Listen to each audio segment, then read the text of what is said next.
Iglesia Bautista Pacto de Gracia, Temuco. El sermón de esta mañana se titula Gracia que pesa, asumiendo la responsabilidad de los dones de Dios, basado en 1 Corintios, capítulo 1, desde el 4 al 9. Vamos a leer. Gracias doy a mi Dios siempre por vosotros, por la gracia de Dios que os fue dada en Cristo Jesús, porque en todas las cosas fuisteis enriquecidos en Él, en toda palabra y en toda ciencia, así como el testimonio acerca de Cristo ha sido confirmado en vosotros, de tal manera que nada os falta en ningún don, esperando la manifestación de nuestro Señor Jesucristo, el cual también os confirmará hasta el fin, para que seáis irreprensibles en el día de nuestro Señor Jesucristo. Fiel es Dios, por el cual fuisteis llamados a la comunión con su Hijo Jesucristo, nuestro Señor. Que el Señor añada bendición a la lectura de esta porción de su palabra.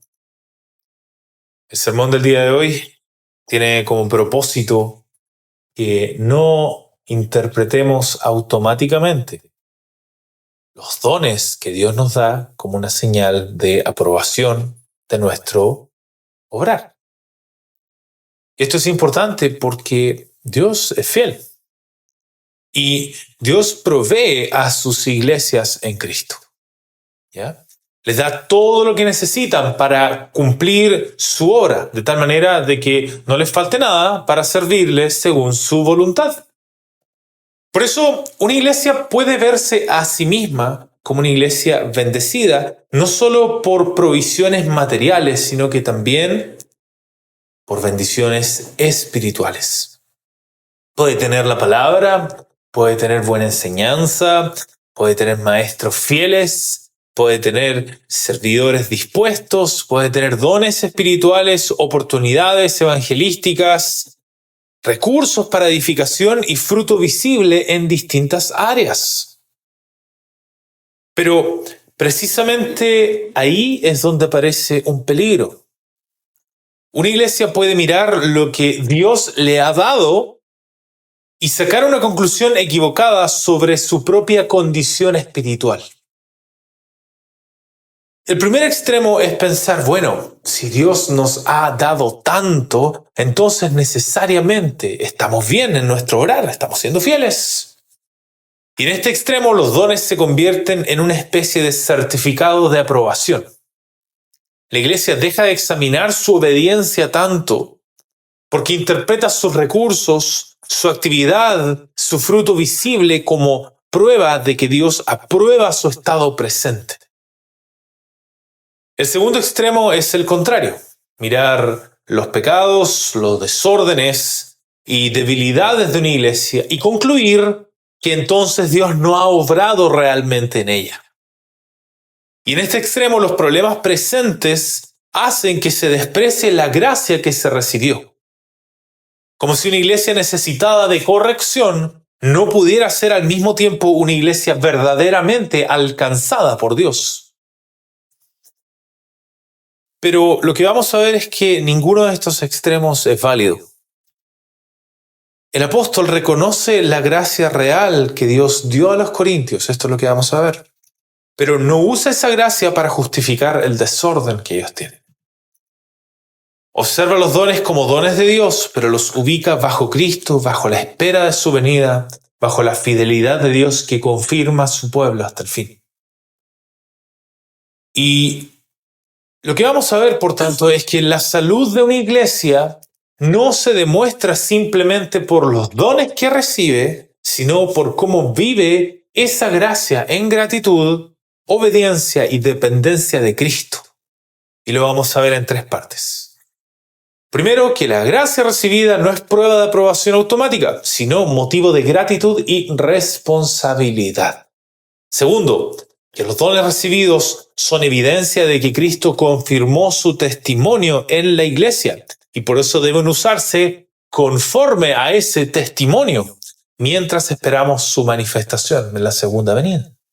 Y tercero, que la fidelidad de Dios al llamar y sostener su iglesia confronta la fidelidad con la que la iglesia responde ahora a esa fidelidad corresponde a Cristo. Y vamos a partir leyendo el versículo 4 entonces. Dice: Gracias doy a mi Dios siempre por vosotros, por la gracia de Dios que os fue dada en Cristo Jesús, porque en todas las cosas fuisteis enriquecidos en Él, en toda palabra y en toda ciencia, así como el testimonio acerca de Cristo ha sido confirmado en vosotros. Acá el propósito apostólico que podemos ver es que reconocieran ellos, los corintios, que todo lo que tienen lo recibieron por la gracia de Dios y que de cierta forma le tomaran peso a esa realidad. Y esto es importante decirlo porque, haciendo un recuento contextual de todo esto, Corinto era una ciudad importante, comercial, como decíamos, diversa e influyente, pero también marcada por desorden moral, por idolatría, por búsqueda de prestigio y competencia social también. A esta ciudad llegó Pablo como un enviado de Cristo, predicando el Evangelio y plantando la iglesia por medio de la palabra.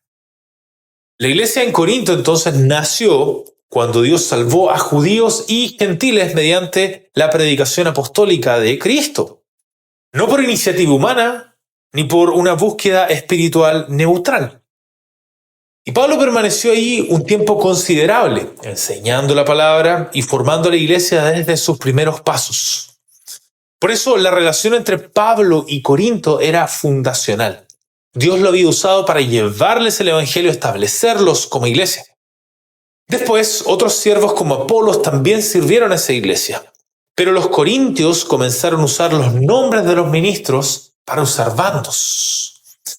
Ahí surgieron divisiones, unos decían ser de Pablo, otros de Apolos, otros de Cefas, que es Pedro, y otro de Cristo, mostrando una mirada carnal sobre la palabra, sobre la enseñanza, sobre los siervos de Dios. De este modo, la autoridad apostólica de Pablo fue distorsionada. No necesariamente se negó de manera abierta que él fuera un apóstol, sino que se redujo a una voz más entre medio de partidos y preferencias carnales. Además, la iglesia comenzó a manifestar problemas graves, divisiones, orgullo, tolerancia al pecado, pleitos, abuso de la libertad, desorden en la adoración y confusión en la enseñanza. Y Pablo recibió noticias de estos problemas y también preguntas de la iglesia, por lo que escribe esta carta como apóstol de Jesucristo, llamado por la voluntad de Dios, que es lo que veíamos el sermón pasado. Por eso, antes de corregirlos, Pablo les recuerda quiénes son: iglesias de Dios, santificados en Cristo, llamados santos, dependientes de la gracia y la paz de Dios. Entonces, la primera parte trató con la identidad de ellos en Cristo como preparación para lo que les tenía que decir. Sin embargo, también era necesario que él tratara con su autoconciencia, cómo se veían ellos mismos, y esa autoconciencia como iglesia, de modo que se pudiesen examinar correctamente a partir de lo que les va a decir, en especial su relación con la gracia de Dios. Y por eso les dice esto: gracias doy a mi Dios siempre por vosotros, por la gracia de Dios que os fue dada en Cristo Jesús. En primer lugar, el apóstol da gracias a Dios entonces. Y dice que da gracias siempre por ellos, lo que comunica que Pablo puede mirar a esta iglesia como un bien recibido por parte de Dios. Pero notemos cuidadosamente la razón de esa gratitud. Él no da gracias por ellos porque estén bien en todo, sino por la gracia de Dios que les fue dada en Cristo Jesús. Y esto es significativo porque Pablo no está fundamentando su gratitud en la condición presente de Corinto, sino en la obra de Dios en ellos. Es como si les dijera: puedo dar gracias por ustedes como un bien recibido, pero no por lo que ustedes son en sí mismos, sino por la gracia que Dios les ha dado en Cristo. Y esto cumple dos funciones. Por una parte, reconoce que a pesar del desorden que había en ellos o entre ellos, todavía podía verse una obra real delante de Dios, una obra real de la gracia de Dios. Por otra parte, también les recuerda que todo lo bueno que podía encontrarse en ellos venía de una gracia que los hacía responsables ante Dios. Además, Pablo dice que da gracias siempre. Eso no significa que ignore sus pecados, sino que su manera de mirar a la iglesia siempre estuvo gobernada por esa misma visión de la gracia de Dios en Cristo, aun cuando ahora debía corregirlos seriamente. Y luego el apóstol explica con más detalle cómo se había manifestado esta gracia en ellos. Y ahí donde dice lo siguiente en versículo 5. Porque en todas las cosas fuisteis enriquecidos en él, en toda palabra y en toda ciencia. Esta es la gracia que ellos habían recibido entonces. Fueron enriquecidos en Cristo en todas las cosas. Pablo no está diciendo que Corinto fuera una iglesia perfecta, ni que entendiera cada punto con plena madurez, sino que Dios les había dado una provisión amplia y suficiente en Cristo para realizar la obra de una iglesia. Esa riqueza se expresa especialmente en toda palabra y en toda ciencia. Y aquí estas dos palabras, dentro del contexto se pueden entender así. La palabra ciencia, que es la palabra gnosis en griego, apunta al conocimiento de la verdad, la comprensión del evangelio de Cristo y de la enseñanza apostólica que habían recibido. Y la palabra, que es logos, aquí apunta a la expresión de esa verdad. La capacidad de confesarla, comunicarla, enseñarla y hablar conforme al testimonio de Cristo. Y esto viene de la distinción aquí que se hace entre conocimiento y palabra, que típicamente se encuentra en una misma palabra, se expresa, pero acá se distingue. Y cuando Pablo dice aquí, toda, que recibieron de cierta manera en toda palabra y toda ciencia estas cosas, la idea no es como que hayan tenido un conocimiento exhaustivo de todo, como el que puede tener el Señor Jesucristo.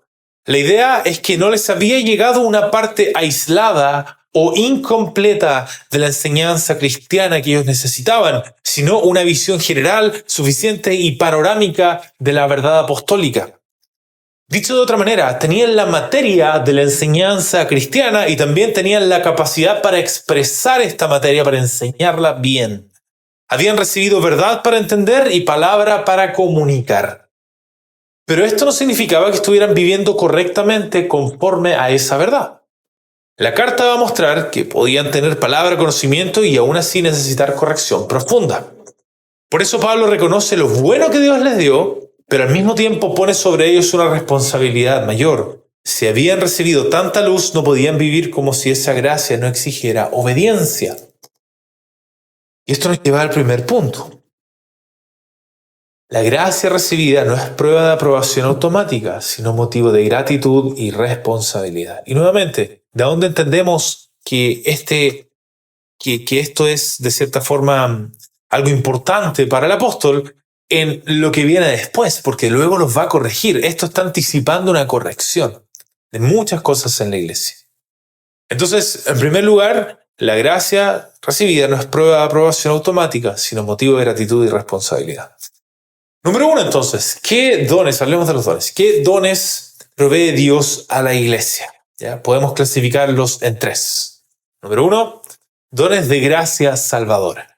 Con esto nos referimos a todo aquello por lo cual Dios reúne y constituye a su pueblo en Cristo. ¿Ya? Entonces, con esto nos referimos a la elección, al llamamiento eficaz. Cuando llamamos al arrepentimiento y fe, el Espíritu obra para traer a estas personas a la fe misma también, otro don. Arrepentimiento, unión con Cristo, perdón, justificación, adopción, santificación, comunión con Cristo, dones de la gracia salvadora. Número 2, dones de verdad y medios de gracia. Y acá tenemos todo aquello por lo cual Dios instruye, gobierna y alimenta a su iglesia. Acá tenemos la palabra predicada, ¿sí o no? Especialmente el evangelio apostólico, la sana doctrina, la predicación, las ordenanzas, la oración, la disciplina, el gobierno bíblico, la comunión de los santos. Y en tercer lugar son los dones de edificación y servicio. Y acá tenemos todo aquello por lo cual Dios capacita a la iglesia para vivir y servir. Acá tenemos a los ministros, a los maestros, a los servidores, los dones espirituales también están acá, capacidades, recursos, oportunidades, fruto visible, ayuda mutua, y fuerza para perseverar. Todo está ahí. Entonces, la pregunta es, ¿hacia dónde debe ir primero nuestro corazón cuando nosotros vemos que recibimos todas estas cosas? ¿Cómo debemos examinarnos? ¿Cómo debemos ver estas cosas en relación a la iglesia? Y lo primero es que nuestro corazón debe ir a la gratitud, porque todo esto viene de la gracia de Dios, no es por méritos personales. Es gracia de Dios en Cristo, no es por una virtud de la iglesia en sí. Pero no debe ir hacia la presunción, como si estas cosas fueran una señal de aprobación automática de Dios sobre todo lo que se hace en la iglesia. Ya no significa eso. Estas cosas, de cierta forma, que Dios da, pueden ser consideradas como la provisión normal, la provisión ordinaria y necesaria que Dios da a su iglesia para poder vivir delante de Él. Por tanto, no sirven para justificar todo lo que una iglesia hace. De hecho, es esperable que Dios provea estas cosas a sus iglesias conforme a su voluntad y según la necesidad que tenga cada una. Por esta razón, la salud de una iglesia no debe medirse simplemente por la cantidad de dones, recursos, enseñanza o fruto visible que recibe. Estas cosas son entregadas por gracia y no como un premio por el desempeño espiritual de una iglesia. Es la base que Dios da para poder vivir delante de Él. Esto es muy importante cuando consideramos la autoconciencia que puede tener una iglesia. Porque una iglesia puede mirar lo que Dios le ha dado y concluir equivocadamente que Dios está probando todo lo que se hace en ella. Pero los dones de Dios no fueron entregados para alimentar esa presunción, sino para ser administrados conforme a la voluntad de Dios. Por eso son una bendición que debe producir gratitud, pero también una responsabilidad que debe producir examen, obediencia y dependencia. Esto significa que si al examinarnos como iglesia solamente miramos los dones que hemos recibido, pero no miramos si los hemos usado conforme al propósito de Dios, nuestra evaluación se puede desviar de la verdad. La pregunta no es solo qué nos ha dado Dios, sino también hemos sido fieles con lo que Dios nos dio. Entonces, que esto, hermanos, nos libre del error. Porque por un lado tenemos el triunfalismo de la abundancia visible. Y acá en este extremo miramos los dones, los recursos, el crecimiento, las actividades de la iglesia, las oportunidades, las capacidades, el fruto visible de una iglesia y concluimos que todo esto prueba que Dios aprueba todo lo que se hace. Estamos bien, no importa lo que esté ocurriendo, vamos bien, porque mire todo esto que Dios nos está dando. Y la idea acá es que si Dios nos está dando tanto, entonces estamos haciendo bien las cosas. O Dios no bendeciría así una obra que no estuviera agradándole en todo. Y este extremo puede expresarse en una mentalidad activista, por ejemplo. Cuando la iglesia mide su salud por la cantidad de actividades, la cantidad de ministerios, las reuniones, los proyectos y el movimiento externo que hay. También puede expresarse en una mentalidad resultadista, cuando la iglesia mide su salud por crecimiento, por números, por impactos, por recursos, por influencias, por fruto visible. Ya hemos mencionado algunos movimientos que se expresan aquí. Tenemos el movimiento de Iglesia Crecimiento, por ejemplo, ya lo hemos mencionado varias veces, en donde precisamente esta es la mentalidad, resultadismo. Y el error está en convertir estas cosas en una prueba automática de fidelidad. Corinto tenía dones reales, pero eso no significaba que estuviera sano. Por eso la abundancia recibida debe producir gratitud y examen, no presunción. Esto nos lleva al otro extremo también. El triunfalismo de la posesión espiritual. Este extremo mira la doctrina correcta, la predicación, las ordenanzas, la membresía, la disciplina, el orden de la iglesia, la historia, el legado que tiene, la identidad confesional y concluye que poseer estas cosas prueba por sí mismo la fidelidad de la iglesia. Y acá la idea es, tenemos sana doctrina, así que estamos bien. O mientras conservemos la palabra, la doctrina y los medios de gracia, nuestra iglesia está en buena condición. Este extremo puede expresarse en una mentalidad formalista. Cuando la iglesia conserva formas bíblicas externas, pero sin examinar si estas formas están produciendo humildad, santidad, amor, arrepentimiento y obediencia. También puede expresarse en una mentalidad confesionalista nominal. Cuando la iglesia usa su confesión de fe, que puede ser muy correcta, puede ser muy fiel cuando la consideramos en qué es lo que dice, puede agarrar su tradición o su precisión doctrinal como refugio contra la corrección espiritual. El error, entonces, ojo, y es importante esto, no está en amar la sana doctrina, no está en amar la predicación fiel, las ordenanzas, la disciplina o el orden bíblico. Todo eso es necesario y debe ser guardado. El error está en confundir, poseer esos medios de fidelidad en el uso de esos medios. No es lo mismo tenerlos que usarlos bien. Corinto tenía palabra y conocimiento, pero necesitaba corrección profunda. Queridos hermanos, entonces la pregunta no es solo, como decíamos, qué hemos recibido, sino estamos viviendo fielmente con lo que Dios nos dio. Si realmente queremos caminar fielmente delante del Señor, entonces no basta con reconocer sus dones, también debemos tomar el peso de responsabilidad que esos dones traen. Porque una iglesia puede tener mucho y aún así no estar usando bien lo que Dios le ha dado. Y tenemos que examinarnos, hermanos, en esto. Consideremos los dones que Dios nos ha dado. Tenemos su palabra, tenemos medios de gracia, tenemos hermanos dispuestos, tenemos oportunidades para servir y tenemos recursos para edificar también. Pero la pregunta clave es esta: ¿miramos estas cosas para darnos por aprobados o las recibimos con gratitud y temor, sabiendo que tendremos que dar cuenta por cómo las usamos? Que el Señor nos libre de presumir por lo que hemos recibido entonces, o lo que recibiremos también en el futuro, y nos conceda vivir responsablemente con todo lo que Él nos ha dado y también nos dará en Cristo Jesús. Esto nos va a llevar a la segunda parte entonces. Versículo 6.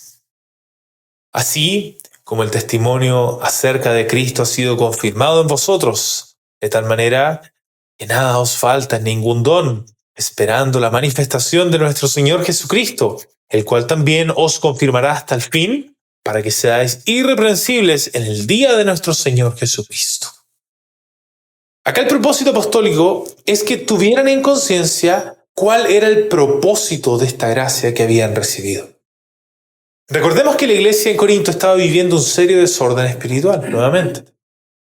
Sin embargo, esa iglesia no podía decir que Dios la había dejado sin luz, sin enseñanza o sin recursos espirituales. Habían recibido palabra, conocimiento y dones suficientes para vivir como iglesia de Cristo. Pero precisamente por eso necesitaban entender correctamente el propósito de esa gracia que habían recibido. Dios no les había dado palabra y conocimiento para alimentar su orgullo. Tampoco les había dado dones para que concluyeran que su condición presente era aprobada automáticamente. La gracia recibida tenía un propósito más alto, que era confirmar en ellos el testimonio de Cristo. Sostenerlos mientras esperaban su manifestación y prepararlos para el día final. Por eso Pablo no menciona sus dones para que se jacten, sino para que entiendan su responsabilidad. Si nada les faltaba, entonces no era porque ellos fueran fieles en sí mismos, sino porque Cristo estaba proveyendo lo necesario para que vivieran bajo su señorío. Y así Pablo les muestra que la gracia recibida no era una excusa para seguir igual, sino una provisión para vivir esperando a Cristo. Por eso dice, así como el testimonio acerca de Cristo ha sido confirmado en vosotros. En otras palabras, el hecho de que ellos fueron enriquecidos en toda palabra y conocimiento, en toda ciencia, se explica porque el testimonio acerca de Cristo fue confirmado en ellos. Y acá el testimonio acerca de Cristo, ¿qué se refiere? Se refiere al mensaje apostólico del Evangelio, a Cristo predicado, crucificado, resucitado y anunciado como Señor. Ese testimonio no pasó por Corinto como una simple información religiosa, es lo que está diciendo acá. Fue confirmado en ellos, es decir, Dios lo afirmó entre ellos y produjo una obra real por medio de ese mensaje. El Evangelio produjo fe, produjo confesión, produjo iglesia, conocimiento de la verdad, palabra para comunicarla y vida cristiana visible. Además, en aquel tiempo de la fundación de la iglesia, bajo el ministerio de los apóstoles y antes de completarse la totalidad del canon del Nuevo Testamento, Dios también confirmó el testimonio de Cristo por medio de señales milagrosas y dones de revelación, profecías, ese tipo de cosas. Y así, por medio de los apóstoles y de sus colaboradores, el Señor daba señales que autenticaban el mensaje de los apóstoles. Y por medio de profetas entregaba palabra para la edificación de la iglesia mientras la revelación escrita estaba siendo aún completada. Por eso, cuando Pablo dice que el testimonio de Cristo fue confirmado en ellos, debemos entenderlo dentro de ese contexto. Dios había afirmado poderosamente el Evangelio en Corinto, tanto por la conversión y edificación de la iglesia, como por las señales propias de aquel periodo apostólico. Esto no significa que Corinto estuviera sana en todo, por cierto, y hay que volver a decirlo, porque la carta va a mostrar lo contrario. Y de hecho, la lectura que estamos haciendo de estos pasajes se basa en esta anticipación de lo que viene después. Pero sí significa que Pablo podía reconocer una obra verdadera de Dios en ellos. Y esa obra tenía un propósito que ellos debían entender correctamente. Y luego Pablo muestra el alcance visible de esa confirmación del testimonio de Cristo en ellos. Dice, de tal manera que nada os falta en ningún don esperando la manifestación de nuestro Señor Jesucristo. La confirmación del testimonio de Cristo entre ellos se manifestó en que no les faltaba ningún don. Dios no había dejado esa iglesia sin provisión espiritual. Les había dado lo necesario para ser edificados, servir, confesar la verdad y cumplir su obra como iglesia. Pero Pablo añade una frase muy importante, esperando la manifestación de nuestro Señor Jesucristo. Esa frase muestra el propósito de los dones y frena una lectura orgullosa de los dones. Los dones no eran una medalla por una fidelidad que se alcanzó, sino provisión de gracia para una iglesia que debía vivir esperando la venida de Cristo. Por eso no podían decir, tenemos dones, entonces estamos bien. Más bien tenían que decir, tenemos dones por gracia, para vivir fielmente mientras esperamos al Señor. Los dones de Dios no justifican el desorden de Corinto. Los llaman a usar esa gracia conforme al propósito de Cristo. Pero Pablo no solo mira la provisión presente, sino también la meta futura de esa gracia. Y dice, el cual también os confirmará hasta el fin, para que seáis irreprensibles en el día de nuestro Señor Jesucristo. El mismo Señor que confirmó su testimonio en ellos, también los confirmaría hasta el fin. La esperanza de Corinto no descansaba en su estabilidad entonces, en su madurez, ni en su buen uso de los dones tampoco. Descansaba en Cristo, quien sostiene a los suyos hasta el día final. Esto aplica sin reservas a cada verdadero creyente. Cristo preserva a los que son suyos y no abandona la obra de su gracia. En cuanto a la iglesia local, esto no debe entenderse como una garantía automática para una institución que persiste en el pecado, sino como un llamado a permanecer bajo la gracia que Cristo da a su pueblo. Una iglesia local no debe presumir de sus dones, sino vivir dependiendo del Cristo que confirma a los suyos hasta el fin. El propósito de esa confirmación es que sean irreprensibles en el día de nuestro Señor Jesucristo. Y nuevamente, irreprensible no significa que los creyentes alcanzan perfección absoluta en esta vida, no estamos hablando de eso. Significa que por la obra de Cristo serán presentados sin acusación válida delante de Él en ese día. Que venga. Por eso Pablo anima a Corinto, sin aprobar su desorden, eso sí, pero también corrige su manera de entender la gracia que recibieron. Les recuerda que Cristo ha obrado realmente en ellos, que les ha dado dones para vivir esperando su venida y que Él mismo debe sostenerlos hasta el día final. Esto nos lleva al segundo punto. Los dones recibidos son evidencia de que Cristo confirmó su testimonio en la iglesia y por eso deben usarse conforme a ese testimonio mientras esperamos su manifestación. seguimos con la misma línea. La gracia conlleva responsabilidad. Y aquí Pablo muestra la forma concreta que toma esa responsabilidad. Si Cristo confirmó su testimonio en la iglesia, entonces los dones recibidos no deben ser usados para la jactancia, para el desorden o para la autopromoción, sino conforme al evangelio que los produjo. A través de los dones de la gracia salvadora de verdad y los medios de gracia, y también los de edificación y servicio, Dios muestra que el testimonio de Cristo no quedó sin fruto entre su pueblo. Por tanto, la responsabilidad de la iglesia es usar todo lo recibido para seguir dando testimonio de Cristo, para que esa confirmación pueda seguir dando. Y esto debe hacerse esperando la manifestación de nuestro Señor Jesucristo. Y ese mientras es clave, porque nos recuerda que todo uso de los dones debe evaluarse a la luz de la venida de Cristo, no simplemente por resultados presentes, inmediatos, no por el prestigio local, no por actividad externa que podamos tener o aprobación inmediata. La pregunta entonces no es solo si tenemos dones, sino si los estamos utilizando conforme al testimonio de Cristo y en vista del día de Cristo. Y esto es tan importante porque siempre existe el peligro de tomar estos dones y usarlos para el mal. Una iglesia, por ejemplo, puede tener palabra, pero ¿usarla para qué? Para ganar discusiones, para alimentar el orgullo doctrinal o levantar bandos en vez de someterse humildemente a Cristo. Puede tener conocimiento, pero usarlo sin amor. De modo que la verdad que debía edificar termine siendo usada para menospreciar, para humillar o para dividir. Puede tener maestros capaces, pero convertirlos en símbolos de preferencia, prestigio o comparación.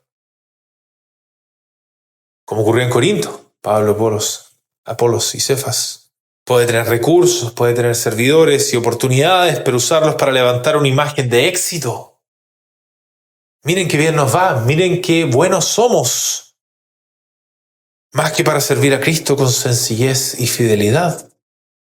Puede tener dones de servicio, pero ejercerlos para buscar reconocimiento, control o influencia personal dentro de la iglesia.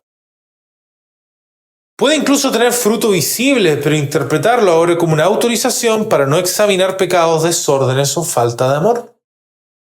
Y cuando eso ocurre, los dones que debían confirmar el testimonio de Cristo comienzan a ser usados de una manera que contradice el Evangelio. Porque el testimonio de Cristo no anuncia a una iglesia orgullosa de sí misma, sino un Señor crucificado, resucitado y soberano que llama a su pueblo a vivir ¿en qué? En humildad, en santidad, en amor, en obediencia.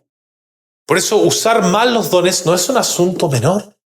Una iglesia puede recibir mucho de Dios y, sin embargo, dañar públicamente el testimonio de Cristo si usa esos dones para alimentar orgullo, división, desorden o autosuficiencia. La pregunta entonces no es solo ¿quién nos ha dado Dios?, sino ¿qué es lo que hacemos? Y si lo que Dios nos dio está adornando o contradiciendo el testimonio de Cristo. Entonces, hermanos, que el Señor nos libre del error. Un lado de este error es el uso pragmático de los dones. Y este extremo toma los dones de Dios, que Dios dio para confirmar el testimonio de Cristo, y lo usa principalmente para generar resultados artificiales, resultados visibles, influencia, crecimiento, reputación o eficacia del ministerio. Y acá la forma de pensar es, bueno, mientras funcione, mientras la iglesia crezca, mientras dé resultados, estamos bien. Y otra forma es, lo importante es que el evangelio avance y que más personas sean alcanzadas. Y superficialmente, viéndolo, eso puede entenderse bien, pero cuando lo entendemos bajo esta mirada pragmática, estamos en un problema. Y acá se puede nuevamente expresar esto en una mentalidad activista y nuevamente se usa o se mide el buen uso de los dones por la cantidad de actividades, proyectos, programas y la cantidad de gente que se mueve finalmente. Y puede mirar todo eso y decir, miren qué bien nos está yendo. Y otra forma es nuevamente la mentalidad resultadista. Y acá los dones se miden por los números. ¿Cuánta gente ha llegado a la iglesia? El impacto, la visibilidad, la eficiencia, crecimiento, más que por fidelidad al testimonio de Cristo. Y el error nuevamente no está en desear el fruto, eso es algo bueno. No está en desear crecimiento, o en que avance el evangelio. Son todas cosas muy buenas, legítimas, y hay que desearlas. El error está en olvidar que los dones no fueron dados para producir una imagen de éxito, sino para servir al testimonio de Cristo conforme al carácter de Cristo.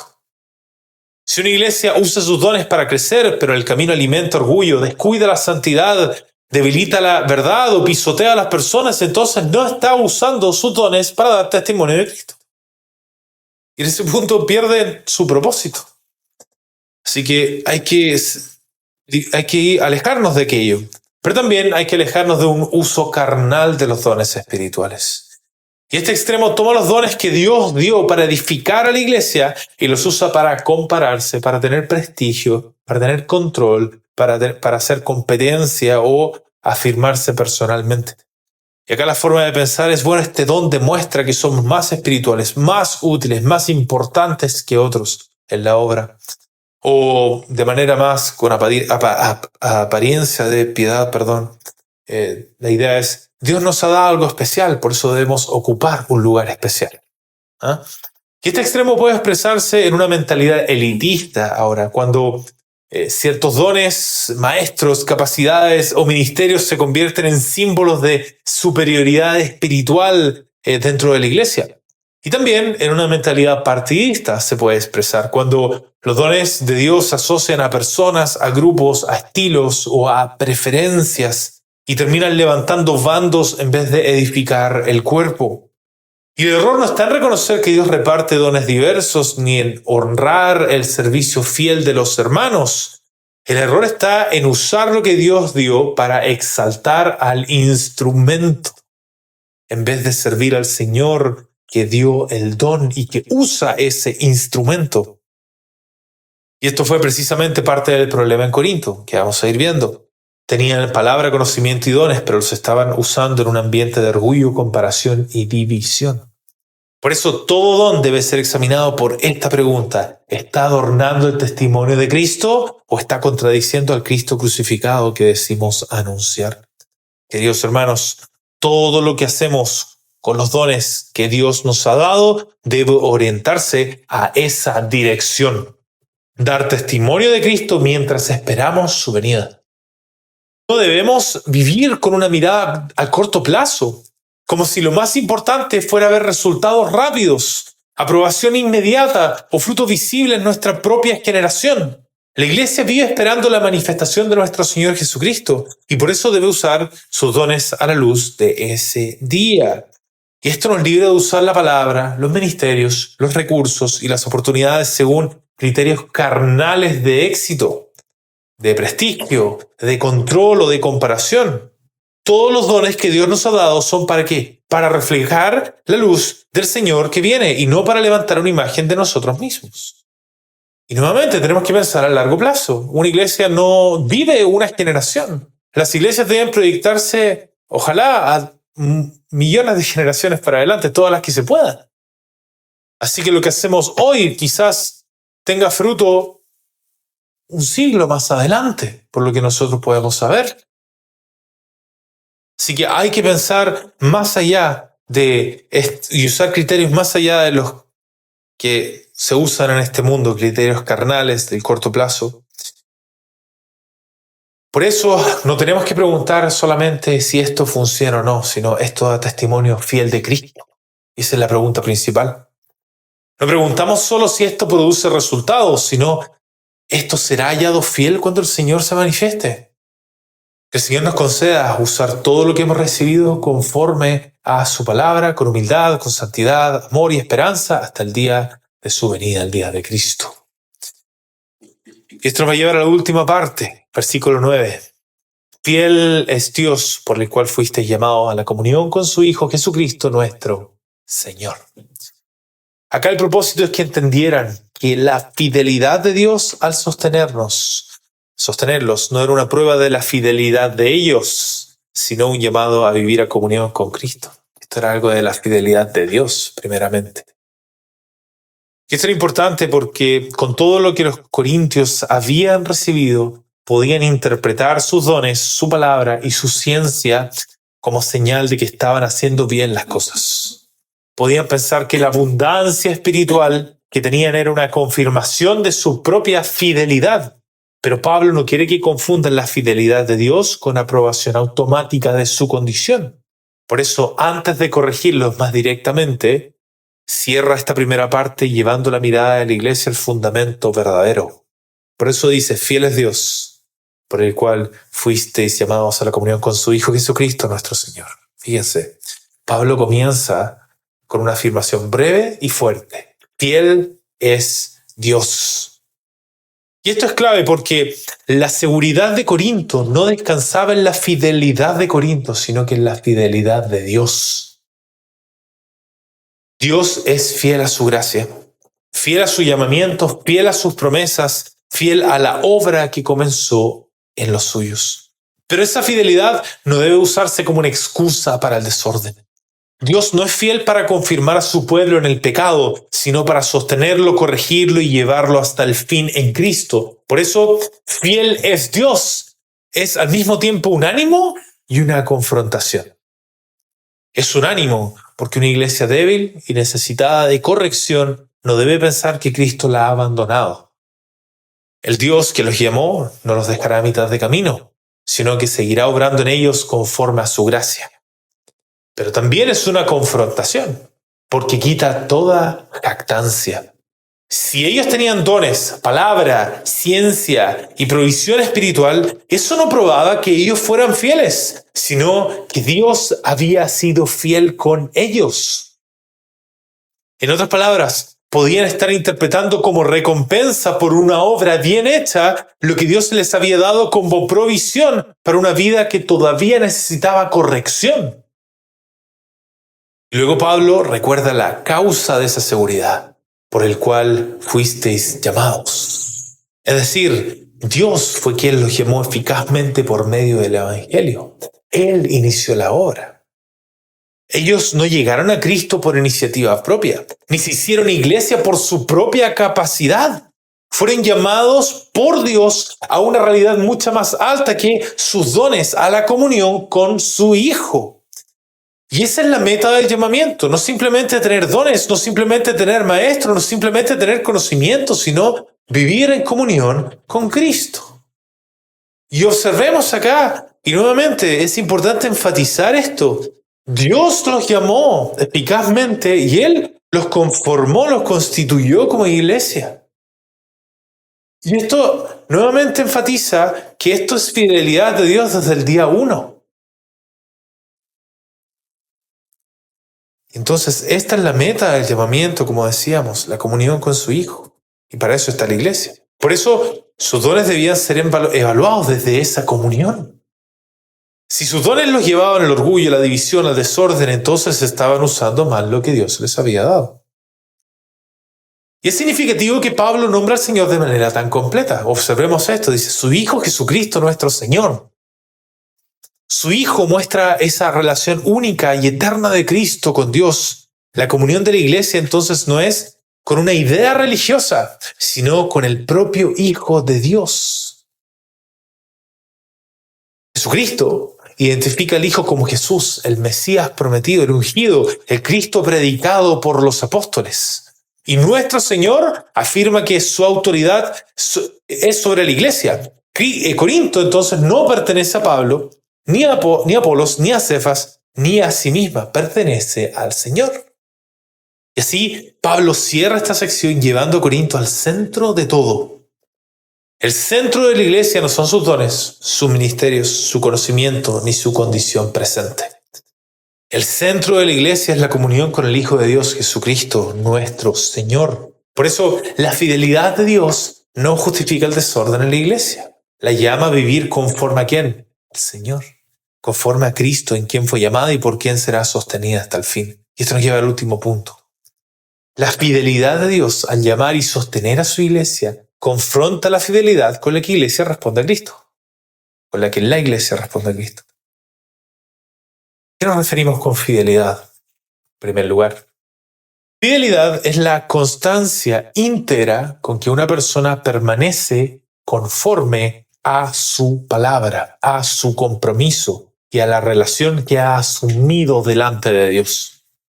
Y cuando consideramos todo lo anterior, a la luz de la fidelidad, el punto se vuelve más claro. Dios es fiel. Él cumple su palabra, sostiene su obra y provee a su iglesia conforme a su gracia. ¿No sería un error grave tomar esa fidelidad de Dios como una señal automática de aprobación sobre todo lo que hacemos?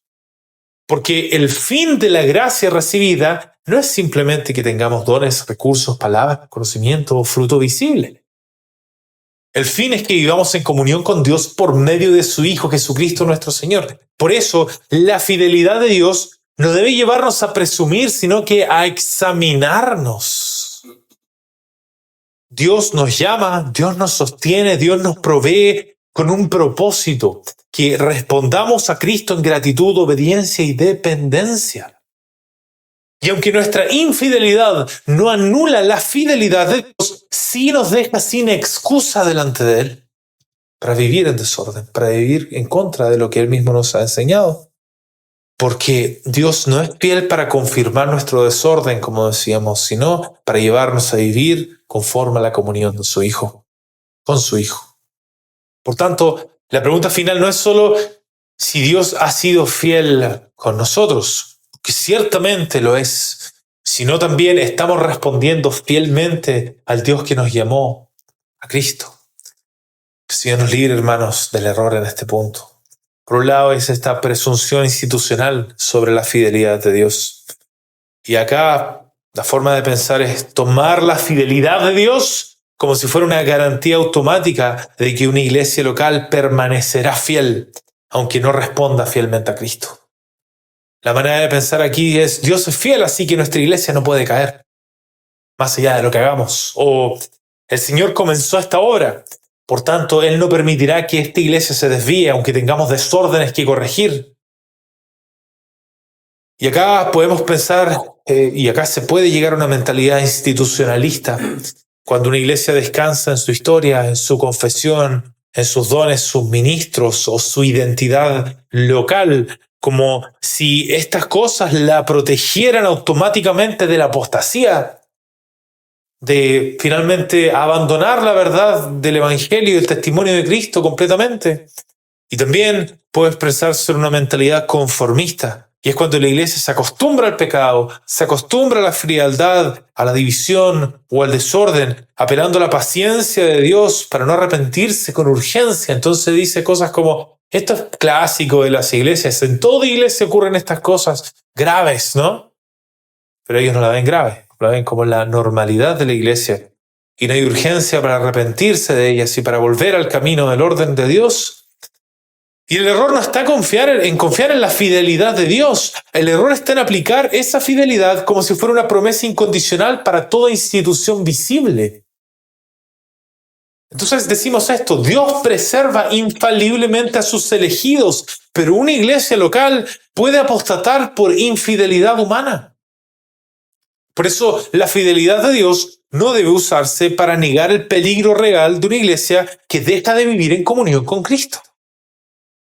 Cristo puede sostener a los suyos, al mismo tiempo disciplinar, juzgar o quitar el testimonio público de una iglesia local que persiste en su infidelidad. No hay que olvidar eso.